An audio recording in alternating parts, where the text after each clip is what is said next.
Nós estamos falando nessa aula sobre o primeiro e segundo ciclo da borracha, essa aula de número 15. E agora nós vamos fazer uma pequena revisão para vocês entenderem melhor como é que se dá esse processo. Vamos lá, para a gente não perder tempo. Aula de número 15, que nós estamos falando. Eu sou o professor Beto aqui, estou aqui com vocês. Olha aqui, nomezão. Os alunos, professor, seu não é o João Herbert? Não, mas todo mundo me conhece como professor Beto. Você chegar, cadê o João Herbert? Ninguém nem vai saber quem é. Então, pode me chamar de professor Beto, porque nós estamos falando sobre o primeiro e segundo ciclo da borracha. Nós vimos que o primeiro ciclo da borracha, ele começa aí no século XIX e vai até o século XX, início do século XX. E nós temos aí a questão indígena muito forte na extração da borracha. Nós temos a questão do Acre também, envolvido aqui nesse momento, vai ser quando o Acre passa a ser do Brasil, com o Tratado de Petrópolis de 1903. A Casa Aviadora e a Casa Exportadora, nós vimos também nessa aula o papel da Casa Aviadora e o papel da Casa Exportadora. O papel da Casa Aviadora, ele importava produtos, ele pegava financiamento dos bancos ingleses e norte-americanos, e a Casa Exportadora, ela exportava borracha para o restante do mundo. O segundo ciclo da borracha, nós já vamos ver que ele vai dar em 39 a 45. O nordestino, nós vamos ter aí o Acordo de Washington também, que vai ser fundamental para esse segundo ciclo da borracha. E ainda no primeiro ciclo da borracha, nós vamos ver que a seca do Nordeste, no primeiro ciclo da borracha, vai ser fundamental para que, juntamente com os indígenas, viessem nordestinos para cá, inclusive ocupando a região onde hoje é o estado do Acre. O auge dessa borracha aí, o auge dela, apesar que o ciclo vai ser de 72 a 14, mas o auge vai de 1880 a 1915. A penetração dos rios amazônicos foi fundamental nesses dois ciclos da borracha, a conquista do Acre no primeiro ciclo da borracha, o Tratado de Petrópolis no primeiro ciclo da borracha, as linhas telegráficas no primeiro ciclo da borracha, o aparecimento de grandes seringais como em Ariquemes, de Paraná, Costa Marques. Costa Marques tem uma cultura de extrativista muito forte ao longo da história, e a migração de agentes coletores, desenvolvimento econômico na região. Nós temos aqui a vinda do soldado da borracha no segundo ciclo da borracha. O desmembramento do estado do Mato Grosso e o Amazonas, terras desmembradas do estado do Mato Grosso e o Amazonas vão ser o território federal do Guaporé. A criação do território federal do Guaporé com terras do Mato Grosso e o Amazonas no segundo ciclo da borracha. O trabalho extrativista muito forte, porque o extrativismo ele vai lá, ele pega da natureza, mas ele não destrói a natureza. As colônias agrícolas, como Iata e Candês, vão surgir aqui. Durante esse período, nós vamos ver a borracha, a exportação enfraquecida da borracha, a decaída dos seringais da Amazônia, tanto no primeiro quanto no segundo, a invasão dos seringais bolivianos aqui. Então, são coisas que nós vamos perceber nesse período de primeiro e segundo ciclo da borracha. Aí. Nós tivemos o Tratado de Petrópolis assinado. Do Tratado de Petrópolis se deu a construção da Estrada de Ferro Madeira-Mamoré, o Acre, a conquista do Acre também no primeiro ciclo da borracha, a linha telegráfica no primeiro ciclo da borracha, aí, Ariquemes, Costa Marques, aí a gente já falou, e a penetração dos rios da Amazônia. Então, são características desse período. Por que nós falamos de ciclo? Para melhorar o entendimento de vocês. Nós tivemos um primeiro momento, que vai ser final do século XIX, início do século XX, e um segundo momento de auge da extração da borracha, que vai ser no período entre a Segunda Guerra Mundial, de 1939 até 1945. Faça atividade que eu já volto para a correção.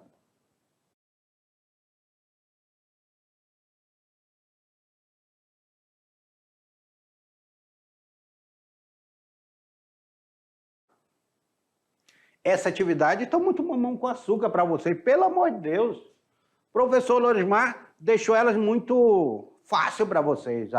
Se fosse eu tivesse elaborado, vocês iriam suar para respondê-la, que vocês iriam precisar dar uma pesquisada melhor. Mas vamos lá. A atividade de vocês, ela serve para nós relembrarmos o que nós discutimos nessa aula. Para nós debatermos. Às vezes, uma pequena palavrinha, ela vai mudar, ela vai trazer todo um contexto de volta. Tá bom? Vamos lá. Na tela para vocês. Atividade de número 1. Ela fala o seguinte. A última década do século XX, o capital estrangeiro controlava a navegação fluvial através da firma Amazon River Steering Navigation no final do século XIX. Lá, lembra que o Barão do Mauá, que possuía a concessão, perdeu a concessão e agora o capital estrangeiro começou a entrar aqui. Amazon Steering Navigation Company, ambas eram de capital o quê? Francês, espanhol, português, inglês ou americano. Essas duas empresas, Amazon River Steering Navigation e Amazon Steering Navigation Company Limitada, ligada também à estrada de ferro Madeira-Mamoré. Porque a estrada de ferro Madeira-Mamoré, ela tinha uma empresa de navegação, ela tinha outra empresa de abastecimento, ela tinha uma empresa que trazia trabalhadores, então ela dividiu assim para ficar melhor administrada. E a Madeira Mamoré Railway Company que administrava a estrada de ferro Madeira Mamoré na construção. E durante esse primeiro ciclo da borracha, com o monopólio do Barão de Mauá sendo quebrado, empresas estrangeiras começaram a navegar com seus navios a vapores pelos rios da Amazônia, não só no Rio Madeira, o Rio Purus, Rio Jurá, outros rios onde nós tínhamos porque a exportação da borracha, a extração da borracha não era só aqui que era feita. Era feita em toda a Amazônia. Em toda a Amazônia, corria, vinha de cima, de baixo, de lado, e tudo se juntava em Manaus e em Belém. É por isso que lá eram grandes centros captadores, portos aonde seriam embarcados essa borracha para fora do Brasil. E por isso que essas cidades se tornaram tão ricas no século XIX. Manaus era uma Paris dos trópicos. Belém também parecia uma cidade europeia. Se você chega em Belém, você vê aqueles prédios antigos ali do centro, você tem uma noção de como era, muito parecido com cidades europeias. Você chega em Manaus, no centro histórico de Manaus, também tem essa característica. Até aqui o Maitá, aqui próximo, nós temos ali o centro histórico com prédios bem de característica desse período, porque é do século XIX, é do primeiro ciclo da borracha. Mas esse capital, essas empresas eram empresas inglesas, por isso que na tela, a resposta correta é inglês. English, né? English. Vamos lá para a próxima. A próxima ela fala o seguinte. Os portos de Belém e Manaus foram construídos pelo capital estrangeiro, como concessão do governo local, que controlava também os seringais. O governo lá de Belém e o governo de Manaus. Inclusive, o governo de Manaus é que vai começar a financiar a Guerra do Acre, tá? Nós vamos ver que o governo de Manaus financia a Guerra do Acre para o Acre se tornar independente e poder mandar essa borracha tudo para Manaus. Nós estamos falando de americanos, nós estamos falando de ingleses, espanhóis, portugueses, japoneses. Mais uma vez, nós estamos falando desse capital estrangeiro. Pessoal, porque o professor Lodimar trouxe daí bem facinho, duas perguntas basicamente com a mesma resposta, porque nós temos que dar ênfase que quem era o maior país do processo da Revolução Industrial, antes da Primeira Guerra Mundial. Antes da Primeira Guerra Mundial. Porque depois das duas guerras, quem vai se tornar o maior país vai ser os Estados Unidos. Mas antes da Primeira Guerra Mundial, o país que saiu na frente na Revolução Industrial, o país que estava fora do continente europeu, porque é uma ilha, faz parte do continente europeu, mas é uma ilha que está assim isolado, que ele desenvolve o seu comércio de uma maneira muito ávida, muito rápida, vai ser a Inglaterra. Os bancos ingleses era onde todo mundo corria para buscar financiamento. Inclusive, a Bolívia, quando tentou construir a estrada de ferro Madeira-Mamoré, ainda na década de 70 do século XIX, a Bolívia vai buscar no banco inglês o financiamento. A Public Works, que foi a primeira empresa que veio construir a estrada de ferro Madeira-Mamoré, era inglesa. Claro, ela não conseguiu construir a estrada de ferro. Só depois que o Coronel Churchill vai trazer uma empresa, a empresa de Thomas Colley, a Pitt Collins, que é uma empresa norte-americana. Então, só daí do início da construção da estrada de ferro Madeira-Mamoré, que a Bolívia tentava financiar, nós vamos ver que o capital inglês e norte-americano está muito presente.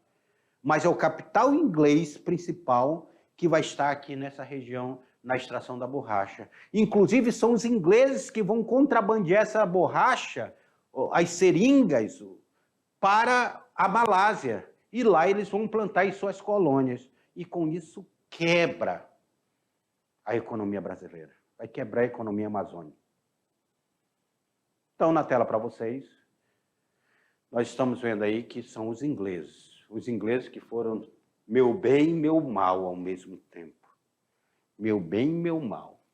A terceira, ela fala o quê, professor? Olha lá o que está escrito. Na Segunda Guerra Mundial, o Japão ocupou o Sudeste Asiático. Com o ataque japonês da base naval norte-americana de Pearl Harbor, no Havaí, nesse contexto, a invasão japonesa nos seringais da Malásia, o Brasil deveria fornecer borracha para a indústria através do acordo chamado Acordo de Paz, Acordo do Itamaraty, Acordo do Panamá, Acordo de Nova York ou Acordo de Washington. De um lado, o presidente norte-americano, Franklin Delano Roosevelt. Franklin Delano Roosevelt, ele vai sofrer um impacto muito... Olha, vamos analisar os Estados Unidos. Os Estados Unidos estavam olhando a guerra de longe. Ele estava aqui na América, olhando a guerra que está acontecendo lá na Europa. A Europa toda se destruindo. E os Estados Unidos só financiando a guerra. A sua indústria aqui só financiando a guerra. Sem ser atacado, primeiramente. Ele não foi atacado na Primeira Guerra Mundial, ele estava fortalecido. E agora, na Segunda Guerra Mundial, ele estava olhando de longe. Os japoneses, por pura falta do que fazer, não foram para controlar o Pacífico, já tinha controlado ali a Malásia. O Brasil já estava produzindo a borracha de uma maneira muito lenta ainda para o fronte. A partir de 1939, o Brasil já estava produzindo essa borracha. Aí os japoneses vão e atacam a base norte-americana de Pearl Harbor. Neste momento, os norte-americanos, o Congresso Nacional decide, por unanimidade, autorizar o governo americano a entrar na Segunda Guerra Mundial. Aí os americanos, detalhe para vocês, os americanos vão entrar já no final da guerra. Eles colocam os filmes de Hollywood como ele fosse um grande ganhador da Segunda Guerra Mundial, mas eles vão entrar no final da Segunda Guerra Mundial. Mas eles entram. Aí o governo norte-americano vem até o governo brasileiro e diz, olha, vamos assinar um acordo. Quem era o governo brasileiro? Getúlio Vargas. E Getúlio Vargas era muito simpatizante do nazifascismo, lá da Alemanha e da Itália, só para vocês terem uma ideia. Mas aí o governo norte-americano diz, olha, eu vou financiar a Volta Redonda aqui para vocês, eu vou financiar a industrialização do Brasil e vamos assinar um acordo, o Acordo de Washington. E dentro desse acordo, fora vários financiamentos que o Brasil ganhou dos Estados Unidos, o Brasil ficaria responsável de reativar a todo vapor agora os seringais da Amazônia. É aí que ele começa a contratar nordestinos para vir para cá serem soldados da borracha. O Brasil, de uma forma, vai recrutar gente de tudo quanto é... Vão dar treinamento e começa a explorar a borracha, manda a borracha para os Estados Unidos, manda a borracha para a Inglaterra, manda a borracha para o fronte. E o pneu que foi na guerra saiu da Amazônia. Nós estávamos presentes diretamente na guerra com a borracha da Amazônia que fazia os pneus desse conflito. Se havia locomoção, era graças ao Brasil, que estava com seus soldados aqui extraindo a borracha. Então, o nome desse acordo, na tela para vocês, é chamado de Acordo de Washington, até porque foi assinado lá na cidade de Washington, capital norte-americana. Vamos para a última aí? A última fala de quê? A última fala, com o segundo ciclo da borracha, em 1939-45, qual foi a consequência para o estado de Rondônia? Não vamos colocar só o segundo ciclo da borracha, não. Vamos colocar o primeiro também, porque o primeiro nós temos aí algumas coisas acontecendo. Tá? Tipo assim, ó. Professor, o que acontece no primeiro ciclo da borracha que está diretamente ligado à borracha? Vamos lá. A Bolívia tenta construir uma estrada de ferro aqui. Não consegue, no século XIX. Tenta duas empresas vão vir para cá. E fora que foi contratada e nem chegou a vir para cá. Não consegue, a Bolívia vai abandonar. Nesse meio tempo, nós temos a Guerra do Acre acontecendo, porque está cheio de nordestino lá, liderado por Plácido de Castro, doido para explorar a borracha lá no Acre. Quer dizer, explorando a borracha lá no Acre, doido para transformar o Acre numa república independente. Com isso, o Barão do Rio Branco vai lá, negocia, tem o Tratado de Petrópolis, e o Tratado de Petrópolis, o Acre passa a ser do Brasil. Ok? Outra questão da consequência agora desse tratado. O Brasil ficou responsável agora de construir a estrada de ferro Madeira-Mamoré. Então, o Brasil constrói a estrada de ferro Madeira-Mamoré que interessava mais a Bolívia. Então, a estrada de ferro é construída aqui pelo governo brasileiro. Ele contrata uma empresa do norte-americano chamado Percival Farquhar.